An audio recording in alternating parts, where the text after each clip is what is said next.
So did you know that some African men prefer the vagina to be dry? Like if if it get too wet, they'll wipe Stop it, it. and then like they'll wipe it. Like they don't want it to. It's Stop weird it. for them. Like, That doesn't make sense. What, That people. So that's. I'm about to say you making me think of Sex and Me to the ER, but that is not what happened there. That is not what happened. She was not. I think that's what happened. That is dry, not what. He was big, and that's why I flipped this side out like that. No, it flipped this side out because we went. Oh my gosh.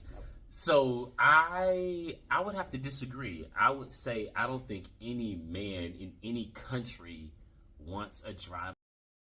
Like, but you know that they don't get it wet first. You do understand that though. Like they'll just like you put it. You can.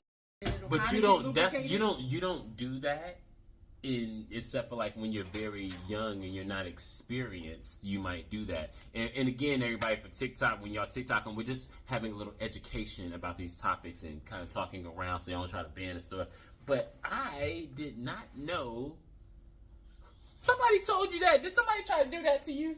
Well, okay, now them just without getting it wet until some moisture comes is definitely a very common thing that happens.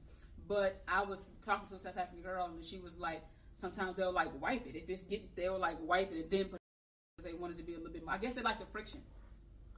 I don't know. See, that's why you talk to American men. American men don't know nothing about that. You don't even.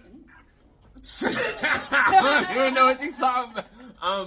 As wet as possible.